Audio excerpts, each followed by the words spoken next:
जैसा कुछ दौड़ता, हम ये दौड़ेंगे, यहाँ कूदेंगे, ये जो पूरा शरीर एकाग्रत हो जाता है, क्योंकि हमें कुछ करना है। एक नया किस्म का कर्म करने से एक नया अनुभूति के लिए जैसे मानो पूरा शरीर एक हो जाता है। जब शरीर पूरा एक हो जाता है, उसमें बहुत शक्ति अनुभूति होती है। ये ओंकार नाद भी एक खेल कूद की तरह है। जब हम दौड़ते हैं, पूरा शरीर को देख लेकर दौड़ते हैं, शरीर के ऊपर अभिमान भी आता है, अच्छा लगता है कि शरीर को लेकर हम दौड़ सकते हैं। तो जब हम ओंकार नाद खेल की तरह उसे उस नाद ब्रह्म में अपने आप को आत्मस्थित करते हैं, शरीर एकाग्रत होने से वो मुक्त होता है। शरीर में कहीं भी कष्ट होने से एकाग्रत चित्त नहीं हो सकता। जो खेल कूद के लिए तैयार हो जाता है, इसका मतलब है शरीर स्वस्थ है। जो ओंकार नाद के लिए तैयार हो जाता है, इसका मतलब है शरीर स्वस्थ है।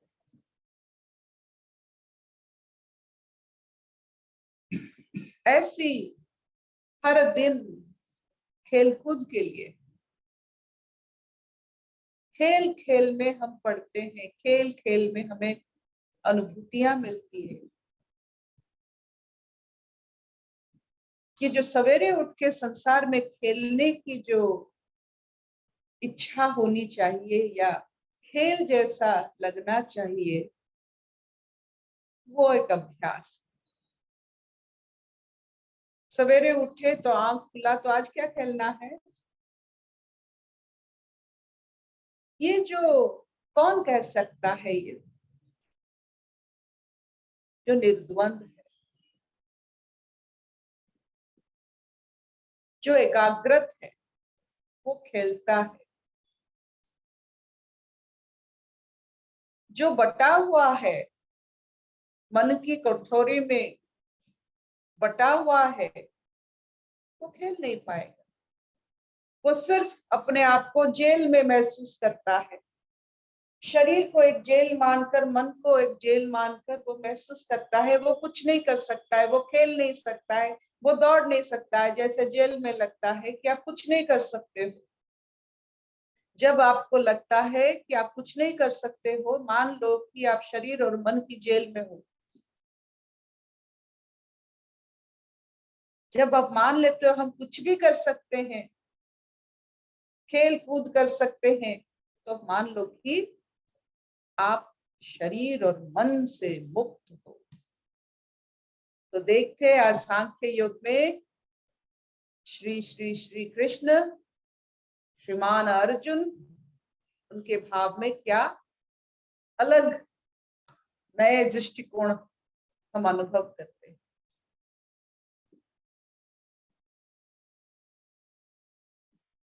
45वां श्लोक,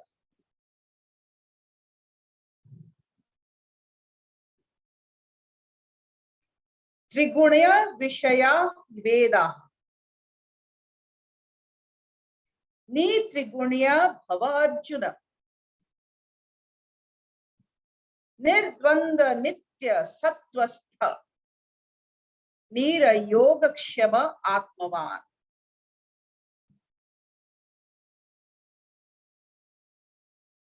ये तो शुरुआत है गीता की, सांख्य योग से शुरुआत होता है। वो पहली बार वेद की बारे में, मतलब उस समय भी वेद था, कृष्ण से पहले भी वेद था, वेद लिखा हो चुका था। वो ऋग, साम, यजुर, अथर्व, ये सब था। कृष्ण से पहले ऋषियों ने वेद लिख गए थे। कृष्ण वेद पढ़े हुए हैं, वेदविद तो वेद को कोट करके कहते हैं प्रकृति तो ये 3 गुणों से भरा पड़ा है।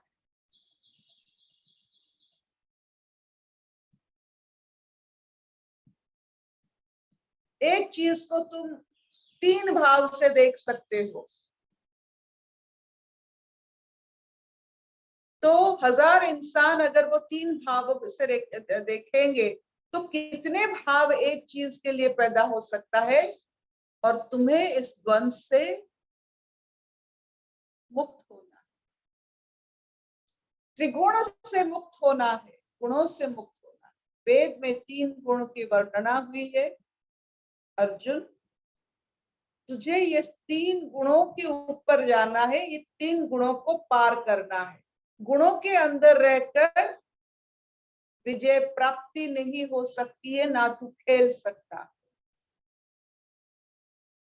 जो खेलता है वो विजयी होता है या पराजयी होता है। जो खेल में ही नहीं, वो सिर्फ दर्शक होता है।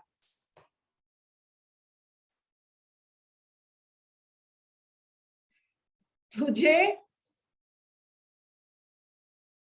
एकाग्रत होकर शरीर और मन की कठोरी से, जो जेल की जो पिंजरा तूने बनाया है, उससे मुक्त होकर, ये त्रिगुण, ये द्वंद, इससे मुक्त होकर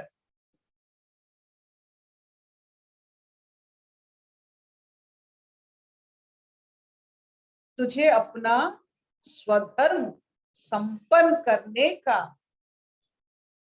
एहसास होना चाहिए।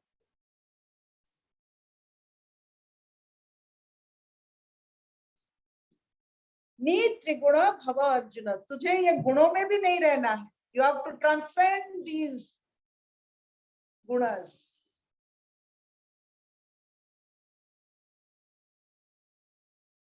निर्द्वंद नित्यस्वस्थ मतलब निर्द्वंद, पेयर ऑफ ऑपोजिट। द्वंद मतलब जब विपरीत आते हैं मन में,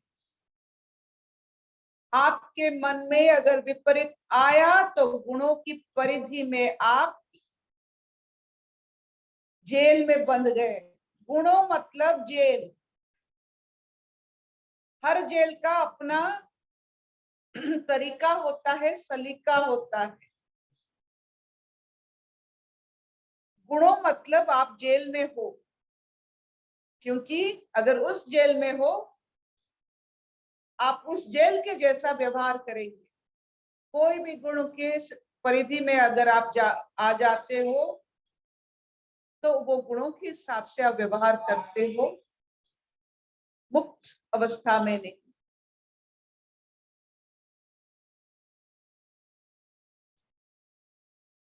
तुझे जो विपरीत भाव तुझे अनुभव होता है अर्जुन,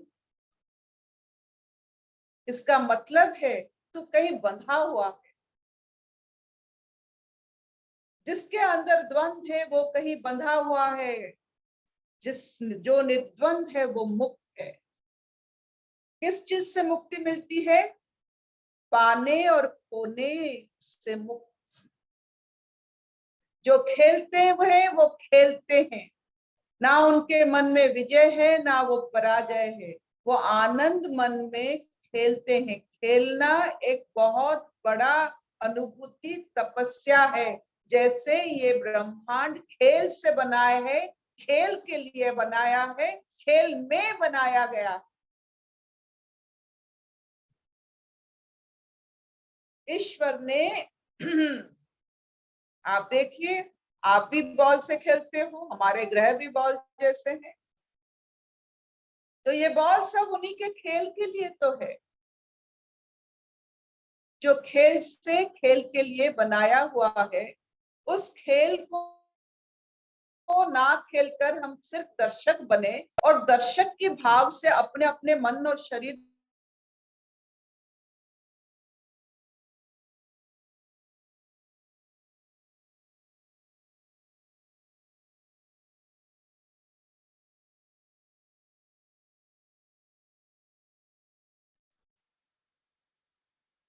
दर्शक बन, दर्शक बन के आपके शरीर और मन में की भाव को आप सत्य मान लेते हो, आप खेल में नहीं हो आप, लेकिन खेल को देखकर दर्शक बन के बिना खेले अपने अनुभूतियों को सत्य मान लेते हो, उससे प्रचार प्रसार करते हो, तो वो कौन सा खेल के साथ आप जुड़े हुए हो? बिना खेले जो खेल की बात करता है वो कैसे वो खेल के साथ जुड़ा हुआ है? जैसे क्रिकेट आप खेलते नहीं हो, देखते हो, और उसके उसके बाद ना खेलकर उसके क्रिकेट के बात कर रहे हो, तो आप कैसे खिलाड़ी हो? कोई आपको बुलाएगा खेलने के लिए? आपको कुछ अनुभूति मिलेगा? आपको जय पराजय का रोमांच मिलेगा? कुछ नहीं मिलेगा जब तक आप नहीं खेलोगे। तो खेल अर्जुन, तो खेल। खेलना मतलब बहुत बड़ी शब्द है ये, आत्मवान होना।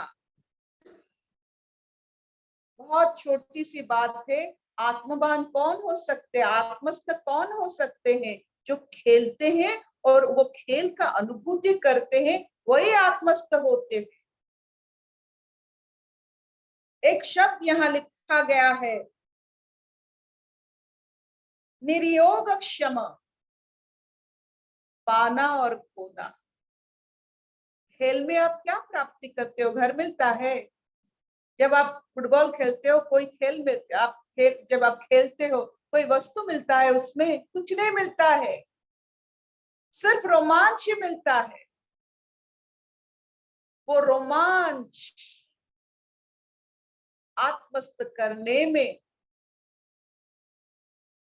आपको आत्मवान करने में आपको सहायता करता है। वो रोमांच,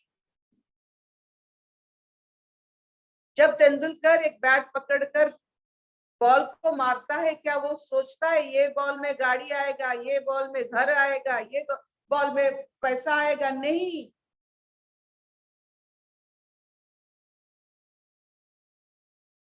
वो एक रोमांचक अवस्था है,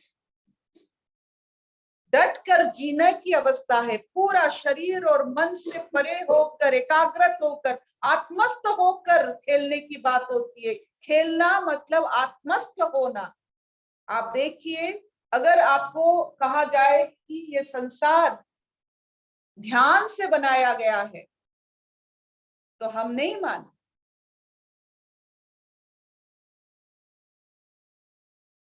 ये संसार ईश्वर की प्रफुल्लता की वजह से बनाया गया है, हम मानेंगे, क्योंकि इतना आनंद है तो वो आनंद से बनाया गया। इतना खेल है, इतना रोमांच है, उसी से बनाया गया।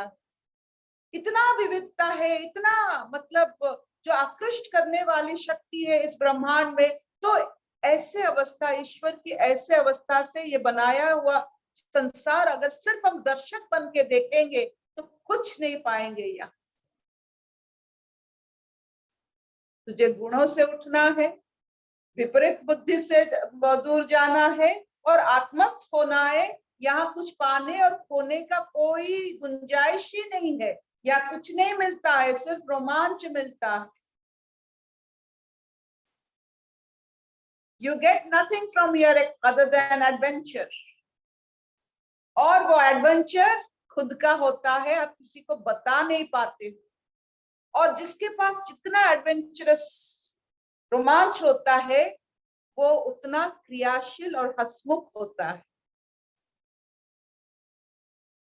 आप देखे होंगे जो बहुत नटखट होते हैं, जैसे कृष्ण कन्हैया हमारे, नटखट लोग जानते हैं वो रोमांच क्या है। किसी का मटका तोड़ना,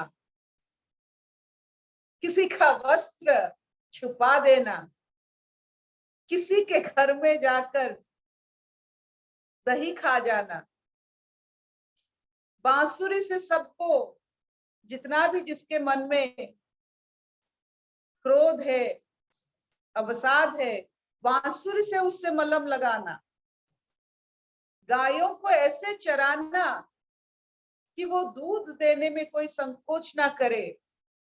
ये सब एक ही बच्चे के कारण हो रहा है। कितना नटखटपन, कितना खेल रहा है वो, कितना रोमांचक है, कितना रोमांच। क्या वो घर बनाए हैं, रथ बनाए हैं, क्या बनाए हैं जब ये सब काम करते थे? वस्तु, कोई वस्तु बनाए हैं? नहीं, वो बड़ा घर बना लिया। आप देखिए खेलना कितना सुंदर भाव है, और वस्तु बनाना कितना क्रूरता है। जो खेलते हैं उनको समय नहीं मिलता है वो वस्तु को सब एकाग्रत करने में। खेलिए अर्जुन, तो खेल।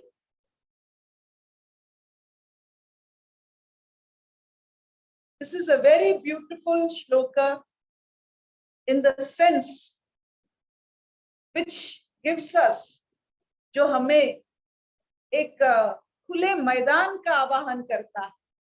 तेरे लिए ये ब्रह्मांड पड़ा है, तू अपने पैरों से यहाँ खेल, अपने मन की रोमांच से, अपने मन की निर्द्वंदता से, कुछ पाने और खोने की इच्छा छोड़कर तू खेल। ये एक आवाहन, आप इसे समझे और खेलिए। इतना चलेगा? Will this do? आप में खेलने की इच्छा प्रकट हो रही है? To play every morning, get up, मुझे आज खेलना है। पाना खोना की बात नहीं है, यहाँ खेलना। खेल खेल से आपको जो अनुभूति होता है वही आपका आत्म स्थित अवस्था।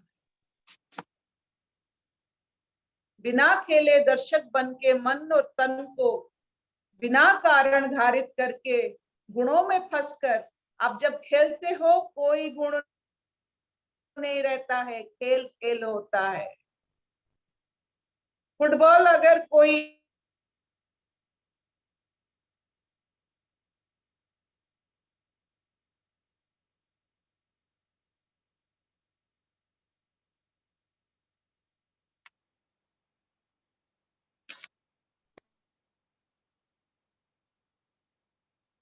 माँ बनना है, माँ का खेल बचाएंगे। पत्नी बनना है, पत्नी का, ये तो खेल ही है। इतना चलेगा? Will this do? हाँ मामा। अशतो मान सत्कमय, तमसो मान ज्योतिर्गमय, मृत्युर्मान अमृतंगमय। सर्वे हि सुखिनः सन्तु, सर्वे सन्तु निरामया, सर्वे भद्राणि पश्यन्तु, मा कश्चित् दुःखभाग् भवेत्। ओम शांति शांति शांति। So this finishes a class which teaches us to खेल। ये खेल के लिए बनाया गया है, इसमें पाप पुण्य की कोई विचार नहीं। गुणों से तुम मुक्त हो जा, खेल, नटखट बन और रोमांच ले। बाय बाय माँ। आज